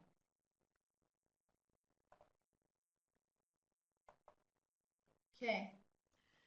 Question 5 says, the creative brief is the blueprint or guide that links the advertising strategy with the execution of the ad campaign. Okay, you'll see, I think the sentence is right out of your textbook if I remember correctly. It says, develop a creative brief for the launch of KitKat into the rest of sub-Saharan Africa. Okay, again, guys, they don't mention it in your when they talk about KitKat, they don't mention that they're going to sub-Saharan Africa. You are putting yourself in the shoes of the marketer of Nestle in South Africa, and your job is going to launch KitKat in sub-Saharan Africa. So you as a marketer need to think how you will best do that in terms of the various questions that they've asked you. And now you have to put together a creative brief to put this KitKat product into a new market in sub-Saharan Africa. Okay. Okay, so this is chapter 10. Okay, effective and creative ad messages. All right. And your specific question 5 specifically relates to the number 6, constructing a creative brief. All right. And basically what your creative brief is about are the following 5 issues. What are my advertising objectives? So when I'm a marketer, I'm thinking about putting together a marketing campaign, a communication campaign to potential consumers in sub-Saharan Africa that might or might not, possibly might not, have ever seen a KitKat. Okay. So they've never been exposed. I think you can assume that they've never been exposed to your product. So what will your advertising objectives be? This is the creative brief, guys. Why are we advertising? Why is Nestle advertising? Okay. So you need to go and say, this question is 12 marks. You need to go and say, number one, advertising objectives. The question you ask is, why are we advertising? Why is KitKat advertising? And you, as a marketer, needs to answer that question. You need to say, KitKat is going to advertise in sub-Saharan Africa to do X, Y, and Z. Whatever it is that you believe as a marketer of KitKat, what they need to do first. Okay. Number two is your target audience. Who are we talking to? So you need to go and think about it practically, guys. Who, if I go to this new market and I'm KitKat, to whom am I going to talk to? Why am I going to talk to them? Okay.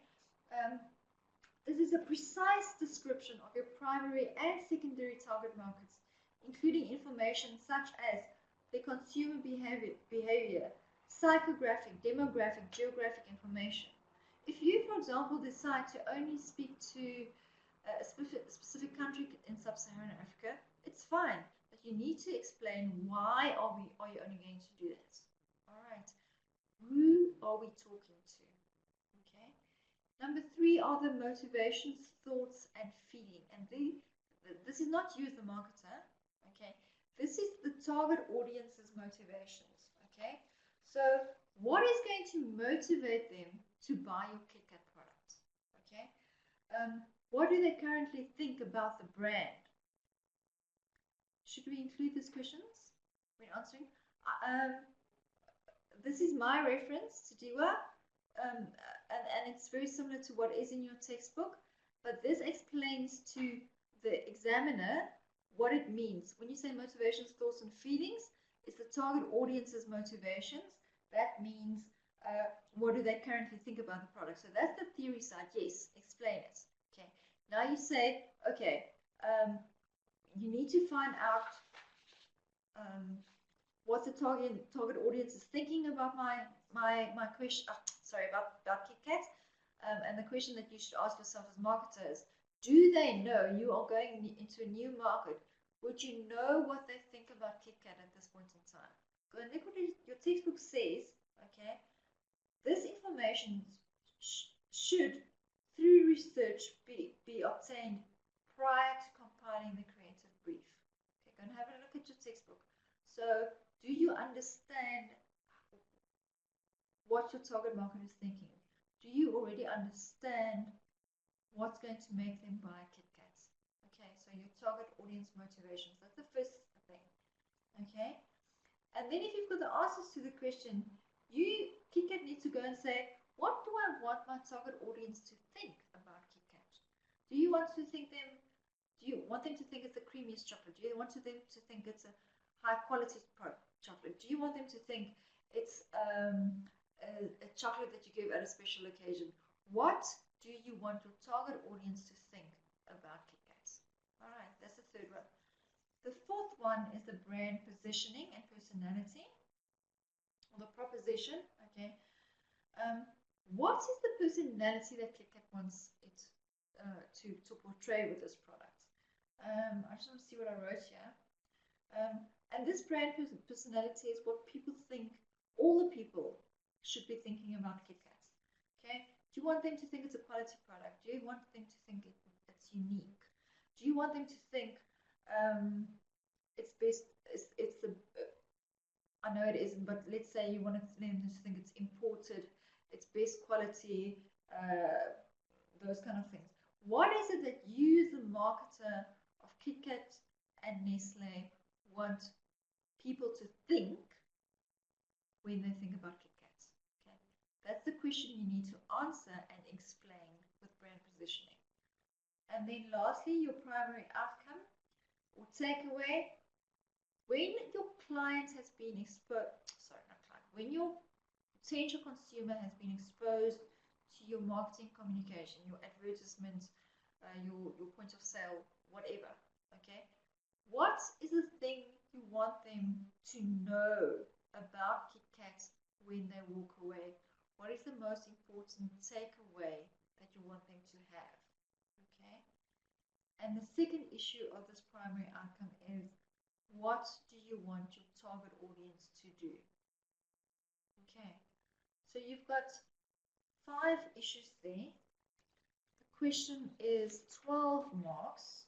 Okay, so you need to give enough information, theory half, practical or application half, of these 5 steps of the creative brief.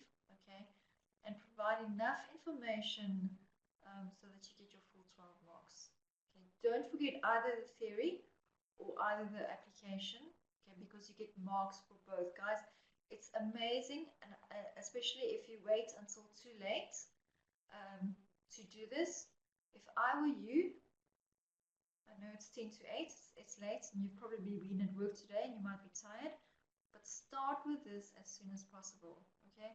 My class students, we are at question 4 at this point in time, and I'm trying to force them, I can't, but I'm trying to convince them to do this as we go along, because if you wait until it's too late, you get stressed, okay? You don't have enough time to put in the practice, you don't explain yourself enough, or you contradict yourself because you don't really have time to think the issues through. So if you can start now, it's the 31st of July, you've got another 2 weeks and 1 day before you need to submit. Really, I want to urge you to start now and try to do it ASAP. Let it rest, give it a day or two to rest, go and read it again and evaluate your assignment in terms of all the rules and regulations of IMM. All right, that was question 5. I think I've got one more thing on exam techniques. Yeah, I've got one more slide on exam techniques. Are there any questions in terms of question 1 through to 5? Anything on the theory that you don't understand? Anything that you want me to re-explain to you that you didn't quite get when I did it previously? Anything like that? I'll give you 2 or 3 minutes to answer whilst I have another drink of water. Okay. Otherwise, I'm going to go to some exam techniques that I've found people don't apply, and it costs them marks. All right. So 2 minutes. If you've got anything else that you want me to explain to you, please. Or in terms of how to answer the questions or anything like that.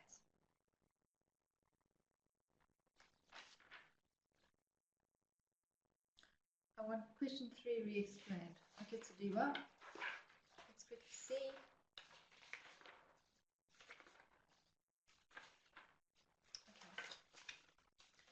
Okay, everybody, I'm quickly, okay, Etienne, thanks.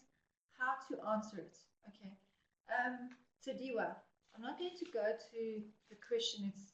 Okay, I'm going to go to the previous slide.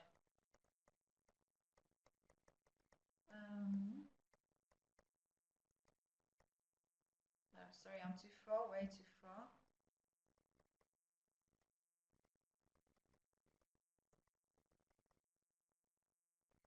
Okay, so Diva, this one.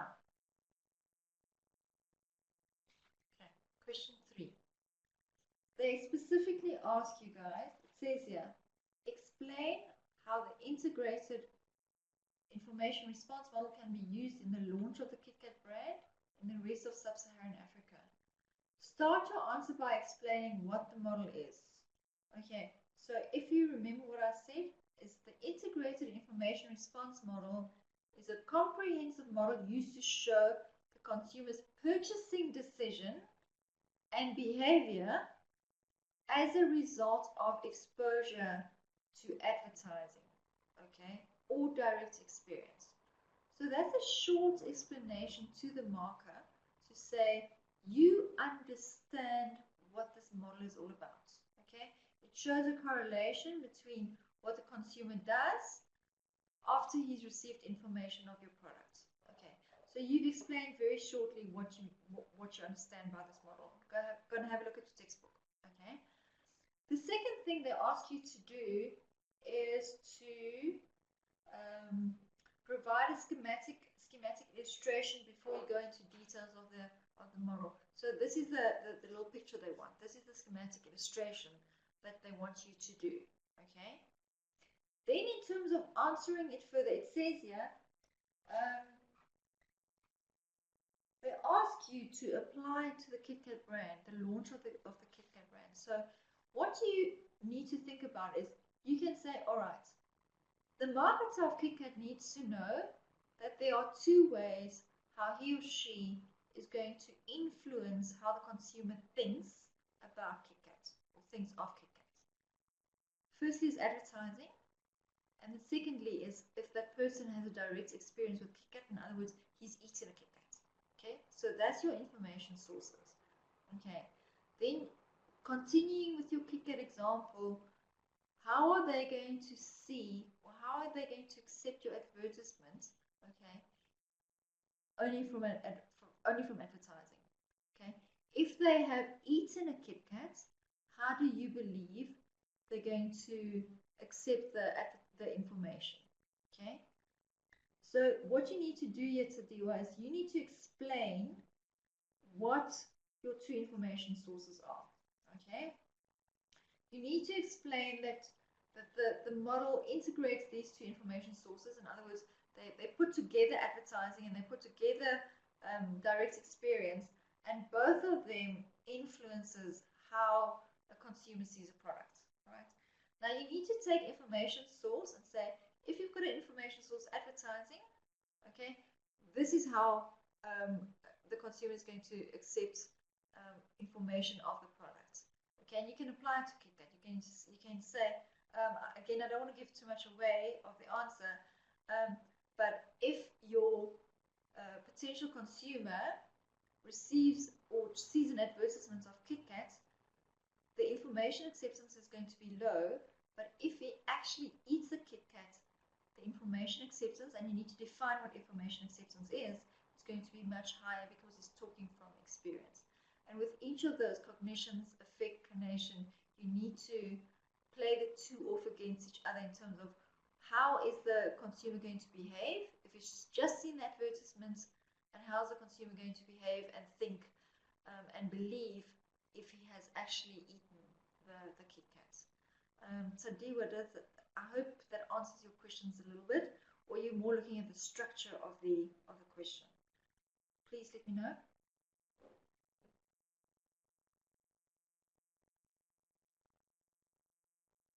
Okay, so Dewa's quiet. She's not saying anything. Okay, so Dewa, whilst I'm waiting for your answer, okay, I'm going to continue. Is there anybody else that wants me to look at anything else? Etienne, you said no, thank you. Kayla, Jono, anything else you want me to explain, please?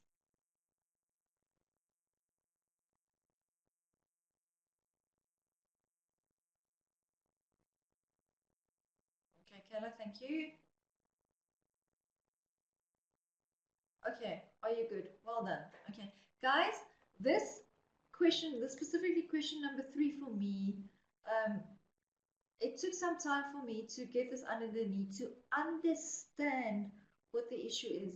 And that's what I challenge you to go and have a look at all these questions. Don't just copy it from or use your own words to go and write what is in the textbook already. Make it your own. In other words, use the terminology that makes you feel comfortable. Okay, understand what this process, this detailed sequence you've got in front of you, understand what it means. If you can't apply it to Kit Kat, you need to understand. You need to know that you don't really understand the issues, and you need to go back to the theory and say, okay, let's think about what does cognition mean. Cognition means thinking, learning, working with my mind. Okay, what is a lower order belief? This is what it means. What is a higher order belief? This is what it means. As soon as you understand this model, guys, and this is to do with all the other questions, it's so much easier to interpret. Marketing communication, guys, is a lot of work, okay? And I'm talking to you about your exam coming up as well. It's a lot of work, and if you try to learn it parrot phase, you are going to fail. I'm sorry, that's how it's going to be. Make this your own. Understand the issues, understand the graphs. The same with question 4, where you've got the pictures. I just want to get there quickly. This one, sorry. What is a marketing communication program? You need to understand that first, okay? You need to understand with a marketing program that there are certain decisions that you need to make. And you need to be able to be clear in your head what those decisions are and what each one means. What is the difference between deciding on the position of doing a positioning a decision, making a positioning decision, and making a targeting position. You need to understand what targeting is. You need to understand what kind of objectives you have when you've got a marketing communications program. Understand. When I mark, I see that students do not understand the issues. They think that if they can paraphrase it back to you, that it's going to be okay. And sometimes they can from the theory side, okay, but then they slip with the practical side and they can't apply. Okay. All right. If there's no other questions, I'm going to go to my exam techniques and tips. All right. Check your assignment resources on IMM's eLearn site, guys. Specifically under presentation marks. See how your assignment should be completed. You can lose up to 15 marks if your structure, your grammar, your citation and referencing is done incorrectly. Okay. So when, Jonna, you had a question about external references, when you reference, go and look at your Harvard system. We're going to talk about it just something. All right. Go and look how it needs to be done. There's a specific way how it needs to be done. Okay. If you just follow those rules, you already know that you are going to be okay. If they say to you, have a 1.5 spacing between your lines, do it. If they tell you to justify, in other words, block your, where's my other hand? There's one hand. There's my other hand. If they tell you to block, in other words, justify it, do it. Okay? It's not difficult to do, guys. Just follow the instructions. If you don't, you're going to lose marks. And it's a really, really stupid way of losing marks. Okay? Structure grammar. When you do your spell check, make sure, for example, that it's English, South African English, and not UK English, American English, because they spell differently to what we do. So use UK English or South African English if you've got the latest software. Okay, don't use American English. All right, this is a really easy thing to do. Okay, just apply it after you've written your assignment. Take the assignment resources step by step and see whether you've applied everything. See if your headings are the right font. See if your spacing is correct. See if you've done everything that they ask you to do. Okay, because this is a very easy way of ensuring that you have the maximum number of marks that you can. Okay. Plan your answers before starting to type and answer your questions systematically. Okay. It helps you to put your thoughts together. You might want to have a quick, like I do with my mind maps. You might want to make a mind map of your specific answer, or you might want to, as you go through your assignment, your case study, you might want to make notes. I see this relates to that question, this, but plan. Don't just jump in and do it. Okay, plan. What is it? What are the issues? How are you going to answer your question? Those kind of things. At least if you type it, you can copy and paste, or you can change things. But if you're an exam and you've written, you've wasted your time. Okay. Again, I've mentioned this a couple of times today, guys. Be sure you know the mark allocation for each question. This assists in helping you to understand how much to write. Okay. Remember with question, the consumer processing model, for example. Okay, the second part, question 2.2. I said to you, this question counts 16 marks. Okay, and there are 8 steps. Okay, so you can basically assume that each step, the theory and your explanation of what you believe it to be, is 1 mark, and the application, your own practical example, is 1 mark to make your 16 marks. Don't leave either the theory or either the practice out. Okay, you're going to lose marks. Remember, you need to show your marker that you understand the theory in your own words. Okay, don't plagiarize. Don't exactly say what your textbook is saying, because you're going to lose marks. Plagiarism is very serious. Okay, remember, headings only do not receive marks. I'm sticking again with this question 2.2. If you say step 1, exposure to information, it's not going to give you your theory mark. You need to say exposure to information. In other words, your consumer was in contact with your marketer's message. It does not mean that your message was successful. Okay, so that's the first part. Then you go and you apply to, in our case, we applied it to Maynard's. Okay, and that was your second mark. All right, be sure that you need to know how much to write, and whether it's only theory or whether it's theory and practice. Okay, structure your answer properly. Number your questions properly, guys. Underline, highlight your headings, those kind of things. Make it easy for the marker. If I've been in a marking situation, if you've got 200 exams that you need to mark, or 400 or however many, you get tired. You're a person, okay? You are so happy if you get an assignment or an exam that clearly gives you the headings. It's even bulleted to the point to tell exactly what the issues are. It just makes it so much easier to mark. And I promise you, you go and look for marks if you can see that the person has put a lot of trouble and a lot of effort in terms of structuring his answer. If it's one continuous line flowing into the next, and it's just a lot of words and a lot of babbling, you struggle to find the marks. Be precise. You can use bullets, you can use numbering, but structure your answer very, very carefully. Okay, make it easy for the marker. Okay, and then Jono comes back to what your question was. The case study is not a comprehension test, guys. You would need to obtain more information and references. Okay, remember to reference it correctly according to the Harvard referencing system. Also going to have a look. As I said, I think on your level, you need to have 5 additional resources or references in addition to your textbook and your learner guide. Okay, just going to make sure that I'm correct. But check your assignment resources. How many additional references do you need? Okay. What else? I think that's all. Lastly, thank you and good luck.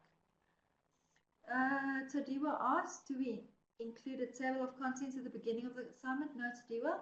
It's not a book that you're writing. It's not necessary, but your reference list should be at the back. Okay, so if you start your assignment today or tomorrow, already have your heading there, reference list. And as you go along, and as you are busy doing your assignment, start adding those references in the correct way already.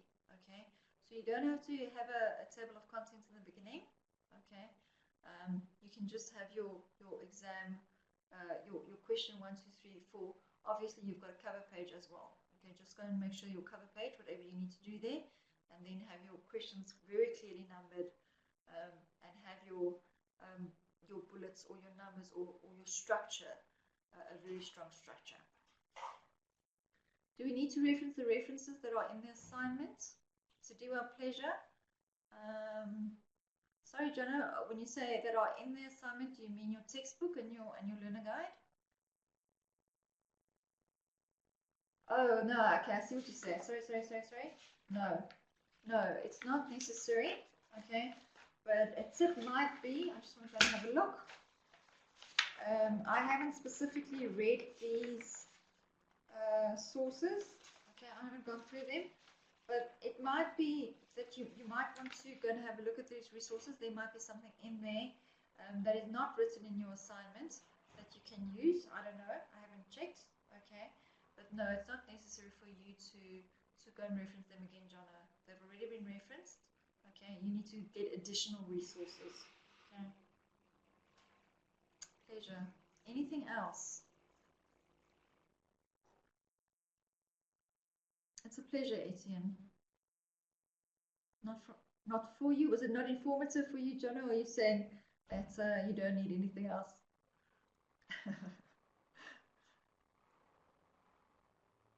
No more questions. I'm just pulling your leg, Jono. Thank you very much. Thank you for your participation. Kayla, you're very quiet. Diwa, you happy? Pleasure. Thank you for your assistance. It's a pleasure, guys. Don't underestimate this thing. It's difficult. No, it's not. I lied. It's not difficult, but you need to get the concepts into your head. You need to understand what the issues are before you can apply. So when you go along with your theory, understand, make sure that you understand it. Even if you need to pull a dictionary or Google dictionary or whatever and replace some of those words in your textbook with your own so that you understand it better. I do it sometimes, okay? But you need to understand the issues and then apply, okay? Very important. Do not do either or, it's both, okay? All right. Good luck, guys. I hope it goes well. Good luck with your assignments. Remember to do your Harvard referencing and all those other things. I might see you, if all goes well, I'll see you in the just before the examination again when we've got another webinar. Take care.